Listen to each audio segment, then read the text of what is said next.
சிவாய நமஹ. அடியாருக்கு அடியேன் சந்தோஷ் திருமேனி சிவாச்சாரியார். இப்போ நம்ம என்ன பார்க்க போறோம் அப்படின்னு கேட்டிங்கன்னா, இது தனுசு ராசிக்காரங்களுக்கு உண்டான ஒரு பிரத்யேகமான ஒரு பதிவு. எதை பற்றிய பதிவு அப்படின்னு பார்த்தீங்க அப்படின்னா, சனி பகவானினுடைய வக்ர காலத்திலே தனுசு ராசிக்காரங்களுக்கு என்ன மாதிரியான பலன்களை கொடுக்க போறாரு அப்படிங்கிறத நம்ம பார்க்க போறோம்.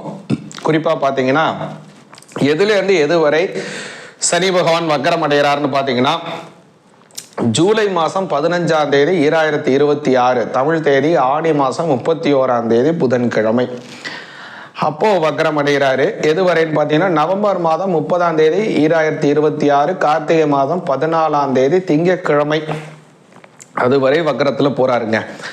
இந்த வக்ர காலத்திலே அவருடைய தன்மைங்கிறது மாறுங்க. பொதுவாக இப்போ நம்ம காரில் போகிறோம், நடந்து போகிறோம், சைக்கிளில் போகிறோம், அல்லது ஸ்கூட்டரில் போகிறோம், ட்ரெயினில் போகிறோம், பஸ்ஸில் போகிறோம், ஃப்ளைட்டில் எவ்வளோ வசதிகள் இருக்குது, எவ்வளவோ விதமான போக்குவரத்து சாதனங்கள் இருக்குது.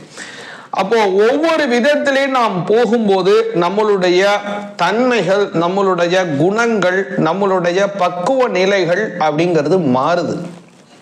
அதனால இப்போ யாரோ ஒருத்தவங்கள்ட்ட நம்மளை சார்ந்து இருக்கக்கூடிய ஒரு நபர் நம்மள்ட்ட வேலை செய்கிறவர்னு வச்சுப்போம்.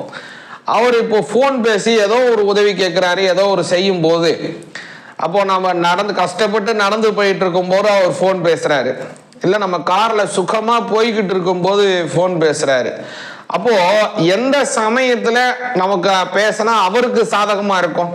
நம்ம காரில் சுகமாக போய்கிட்டு இருக்கிற போது அவர் ஃபோன் பேசினார், எனக்கு இந்த மாதிரி ஒரு சம்பளம் கூட வேணும் அப்படின்னு கேட்குறான்னு வச்சுப்போம்.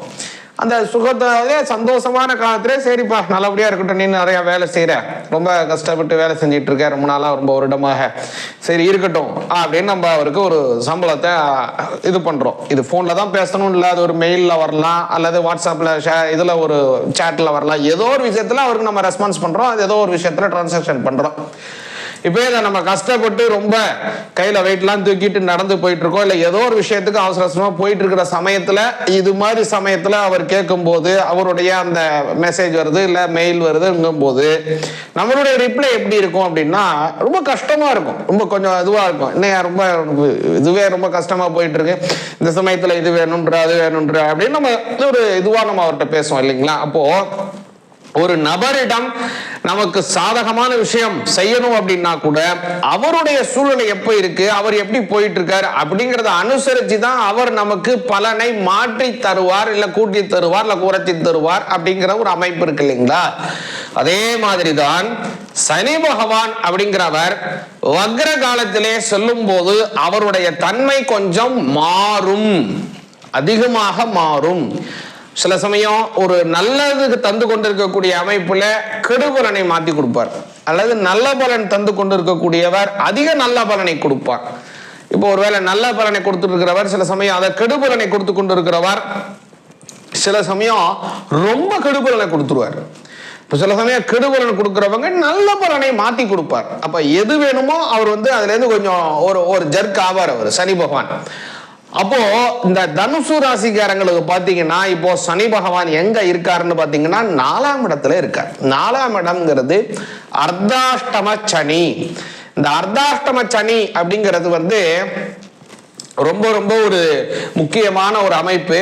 அதாவது உங்களுக்கு புரியுறபடி சொல்றேன் அப்படின்னா, அஷ்டமத்துல இருந்தால் சனி பகவான் எந்த அளவுக்காக அவருடைய சோதனை இருக்குமோ அதுல ஒரு 50% விதமான அவர் அர்த்தாஷ்டம சனி காலத்துல அந்த அளவுக்கான ஒரு சோதனையை சனி பகவான் நிச்சயமா கொடுப்பாரு. இருந்தாலும் கூட அது பொதுவான ஒரு விதியாக இருந்தாலும் கூட தனுசு ராசிக்கு சனி பகவான் கொஞ்சம் நன்மைகளை தான் அதிகமாக செய்வார். ஏன் அப்படிங்கிறத நான் சொல்றேங்க. பெரும்பாலும் தனுசு ராசிக்கு இந்த சனி பகவானினுடைய தசா காலம் அப்படிங்கிறது எப்போ வரும்னு பார்த்தீங்கன்னா 70-80 வயதிற்கு மேல்தான் சனி பகவானினுடைய தசா காலம் வரும். இப்போ சனி பகவானுடைய தசா காலம் வருது இல்லைங்களா, இது ஒரு பக்கம் இருக்கட்டும். இது ஒண்ணு. அடுத்ததாக இந்த தசையில சனி பகவானுடைய காலம் தள்ளி தான் வரும், பிற்காலத்துல, ரொம்ப பிற்காலத்துல வரும். அதை முதல்ல புரிஞ்சுங்க. சரி, இதுக்கும் என்ன சம்பந்தங்கிறதை நான் சொல்றேன், நல்லா புரிஞ்சுங்க. அதே மாதிரி சனி பகவானினுடைய ஆதிபத்தியம் கொண்ட வீடுகள் தனுசு ராசிக்கு 2ஆம் வீடு 3ஆம் வீடு. 2ஆம் வீடுங்கிறது தனஸ்தானம், 3ஆம் வீடு சகோதர ஸ்தானம். இது இளைய சகோதரர் மூத்த சகோதரர் எல்லாம் இருக்கு, அதை முதல்ல அப்படி வச்சிருங்க. சகோதர ஸ்தானம் அதை நல்லா புரிஞ்சுங்க. இப்போ தனஸ்தானம்னு சொல்லக்கூடிய 2ஆம் பாவம், இந்த 2ஆம் பாவத்துல சனி பகவான் ஆதிபத்தியம் கொண்டவராக இருப்பதனால உங்களுக்கு பணம் காசுகள் வருது, அல்லது சம்பளம் உயருது, அல்லது உங்களுக்கு ஏதோ ஒரு விஷயத்துல வஸ்துக்கள் சேருது, அல்லது சொத்து அசையும் சொத்து அசையா சொத்துக்கள் உங்களை சேருது, அல்லது ஷேர் மார்க்கெட்ல போட்டிருக்கக்கூடியதான ஒரு சொத்து, பெரியவங்க உங்களுக்கு கொடுத்துட்டு போன சொத்து, ஏதோ விதமான ஒரு ப்ராப்பர்ட்டின்னு வச்சுங்க. அது எல்லாமே மிக மிக முக்கியமானது. அதன் மூலமாக வரக்கூடிய வரவு தனம் தான். அது 2ஆம் பாவம் தான்.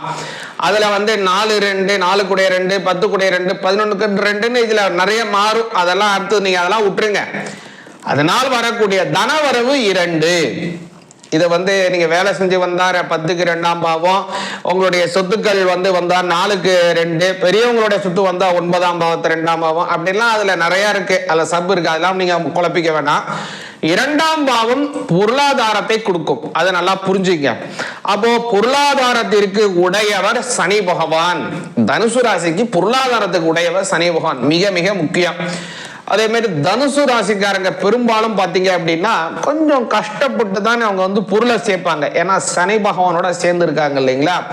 இதே சில சமயம் பாத்தீங்கன்னா தனுசு ராசிக்காரங்களுடைய அடி மனசுல இருக்கக்கூடியதான ஒரு தன்மை என்ன தெரியுமா இருக்கும், எல்லாருமே ரொம்ப எளிமையாகவே அதை பணத்தை ஈஸியா சம்பாதிக்கிறாங்க, ஆனா என்னால ரொம்ப கஷ்டப்பட்டு தான் சம்பாதிக்கிறேன். நம்ம 5 நாள் 10 நாள் கஷ்டப்பட்டு செய்யக்கூடிய அதே வேலையை, அதன் மூலமா வரக்கூடிய லாபத்தை, நமக்கு தெரிஞ்சவர் என்னுடைய நண்பரா இருக்கலாம், அல்லது உங்களுடைய ரொம்ப சொந்தக்காரா இருக்கலாம், அண்ணனா இருக்கலாம், தம்பியா இருக்கலாம், 10 நாள் கஷ்டப்பட்டு நீங்க சம்பாதிக்கக்கூடியதை அவங்க சில நாட்கள்லயே ஒரு 2 நாள் 4 நாள்லயே அவங்க சம்பாதிக்கக்கூடிய விஷயமாக இருக்கலாம். அதெல்லாம் நீங்க கவலைப்படாதீங்க. அவங்களுக்கு ஒரு எளிமையாக கிடைக்கக்கூடிய வெற்றி உங்களுக்கு கால தாமதமாக கிடைக்கும், கடின போராட்டத்தின் மூலமாகத்தான் கிடைக்கும். இது தனுசு ராசிக்கு காரங்களுக்கே உண்டானது. ஏன் அப்படின்னா 2ஆம் பாவத்திலே சனி பகவான் இருக்கிறதுனாலதான் இந்த மாதிரியான ஒரு அமைப்பு உங்களுக்கு இருக்கு, சரிங்களா. சரி, இதெல்லாம் நல்லா புரிஞ்சுங்க. அப்போ பொருளாதாரத்துக்கு மிக முக்கியமான கிரகம் சனி பகவான். அடுத்ததாக உங்களுடைய பேச்சு, உங்களுக்கு கிடைக்கக்கூடியதான நல்ல மரியாதை, வாக்குஸ்தானம், இது எல்லாத்துக்கும் குடும்பஸ்தானத்திற்கெல்லாம் உடையவர் சனி பகவான். அடுத்ததாக பாத்தீங்க அப்படின்னா 3ஆம் பாவம், அது சகோதர ஸ்தானம், புதிய மாற்றம், புதிய முயற்சி, நல்ல விதமான முன்னேற்ற பாதையிலே நாம் வீறு நடை போடுவது, எல்லாவற்றிற்கும் தனுசு ராசிக்காரங்களுக்கு சனி பகவான் முக்கியமான ஒரு காரியகர்த்தா. சரி, இந்த 2 பாவத்துக்கும் உடையவர் சனி பகவான். இந்த 2மே நல்ல பாவம், நல்லா புரிஞ்சுங்க. சில பேருக்கு பாத்தீங்கன்னா 1 8க்கு வரும், இல்ல 7க்கு வரும், அல்லது 6க்கு வரும், 7க்கு, இப்படி மாறி ஒரு பாவத்துல நல்லதா இருக்கும், ஒரு பாவத்துல கொஞ்சம் கெடுபலம் தரக்கூடிய இடத்துல சனி பகவான் இருப்பார். ஒரு சில ராசிகளுக்கு மட்டும்தான் அவர் நல்ல பலன் 2 இடத்திலையும் கொடுப்பார். அதுல மிக முக்கியமானது தனுசு ராசி. அப்போ தனுசு ராசிக்கு சனி பகவான் அதிகமான கெடுபலனை தரமாட்டார். கெடுபலனை தரமாட்டார்னு சொல்ல முடியாது, அதிகமான கெடுபலனை தரமாட்டார். ஓரளவுக்கு தனுசு ராசிக்காரங்களுக்கு அவங்க மேல சனி பகவானுக்கு ஒரு சாஃப்ட் கார்னர் எப்போதுமே இருக்கும். எதனாலங்கிறதையும் நான் சொல்றேன். ஏன்னா அவருடைய பாவத்திற்கு 11ஆம் பாவமாகவும் 12ஆம் பாவமாகவும் இந்த தனுசு ராசி வருவதனாலே இது ஒரு முக்கியமான காரணம். அடுத்ததாக மிக முக்கியமானது என்ன அப்படின்னு கேட்டீங்க அப்படின்னா, இந்த சமயத்திலே அவர் இருக்கக்கூடிய இடம் 4ஆம் பாவம். அதற்கு அர்த்தாஷ்டம சனி அப்படின்னு பேர். இந்த அர்த்தாஷ்டம சனி கொஞ்சம் கஷ்டத்தை கொடுத்திருப்பாரு. அதே மாதிரி பாத்தீங்கன்னா கொஞ்சம் வேலை செய்யக்கூடிய இடத்துல தாமதத்தை கொடுப்பாரு. ரொம்ப பொறுமையாக முறையிலே பொருளாதார வளர்ச்சி உங்களுக்கு கொஞ்சம் நீங்க செய்திருக்கக்கூடிய வேலைக்கு கொஞ்சம் தாமதமாகவே உங்களுக்கு பொருள் சேருவதற்கான வாய்ப்பு, அதற்கு பிரதிபலன் கிடைப்பதில் தாமதம் ஏற்படும்.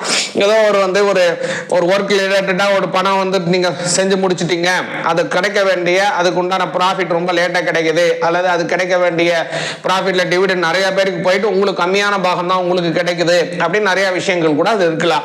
அது எல்லாவற்றையுமே இப்ப மாத்துவார். சனி பகவான் வக்ர காலத்திலே செல்லுவதனாலே அவரால் ஏற்படக்கூடிய சில தாமதம், கால விரயங்கள், மன கஷ்டங்கள் எல்லாவற்றையுமே அவர் மாற்றி நல்ல பலனை தருவார். அதிகமான வரையிலே பொருளாதார வளர்ச்சியை கொடுப்பார். உங்களுக்கு யார் மூலியமாவது பணம் வந்து சேரணும், ஒரு வாடகை கொடுக்காம இருக்காங்க, அல்லது கடன் வாங்கிட்டு கடன் திருப்பி கொடுக்காம இருக்காங்க, அல்லது வந்து உங்க பேர்ல இருக்கக்கூடிய சொத்தை வேற ஒருத்தங்க அனுபவிச்சு அதன் மூலியமாக பிரதிபலன் கொடுக்காம இருக்காங்க, இது மாதிரிலாம் இருக்கக்கூடிய சங்கடம் இருக்கு இல்லைங்களா, எல்லாவற்றையுமே சனி பகவான் மாற்றுவார். உங்களுக்கு வந்து சேர வேண்டிய பணத்தை உங்களுக்கு சீராக வந்து கொடுப்பாரு, உங்க பேச்சிற்கான மரியாதையை உயர்த்துவாரு, பல நல்ல விஷயங்களை கொடுப்பாரு.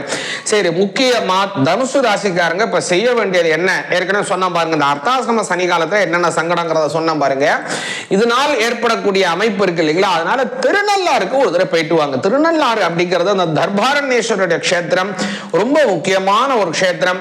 அதாவது நலமகாராஜாவுக்காக சனி பகவான் வந்து அவருடைய நலமகாராஜா தர்பாரண்யேஸ்வரரை வழிபாடு செய்து அவருக்கு பிடிக்க இருந்த அந்த சனி தோஷத்தில் இருந்து நிவர்த்தி அடைந்தார். அதனால நாமும் அங்க போய் சனி பகவானை வழிபாடு செய்து அங்க இருக்கக்கூடிய நல தீர்த்தத்திலே நீராடனம் செய்து தர்பாரண்யேஸ்வரர் நாமம் வந்து வழிபாடு செய்து வந்தோம், அர்ச்சனை செய்து வந்தோம் அப்படின்னா நல்ல பலன் அதிகமா கிடைக்கும். குறிப்பாக இந்த சனி பகவானுடைய வக்ர காலத்தில் இப்ப நீங்க தரிசனம் பண்ணிட்டு வாங்க, தனுசு ராசிக்காரங்களுக்கு அமோக வளர்ச்சி இருக்கும். சிவாய நமக.